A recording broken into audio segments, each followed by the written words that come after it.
Ito yung bagong bili natin na Kanawayon hen. Nabili natin ito sa kilalang breeder ng Kanawayon. At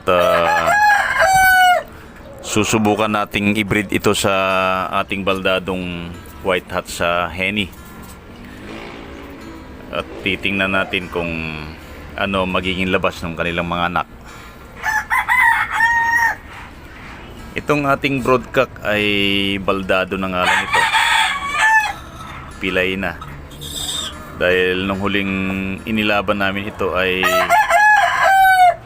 tinamaan sa hita at medyo fatal yung kanyang sugat sa hita, kaya hindi na nakarecover.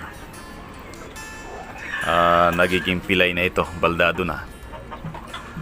Pero ang kagandahan nito ay nakakasampa pa naman sa inahin. Kaya ginawa ko na lang itong broodcock. Baka sakaling makapagpalabas tayo ng winning line sa kanilang mga anak. Ito kasi yung medyo in ngayon na bloodline ng mga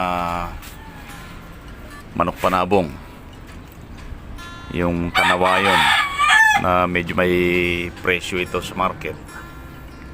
Kaya makikiuso rin tayo, baka sakaling makapagpalabas tayo ng magaganda. Dati nakapag-alaga tayo dito ng mga Peruvian, dahil ito rin yung sumikat na bloodline ng mga manok noon.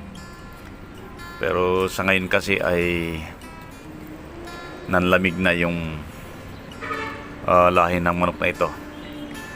Kaya dito naman natin susubukan dito sa Kanawayon. At baka sakali makapagpalabas tayo ng magaganda. Ito na yung inahin natin ng itlog na.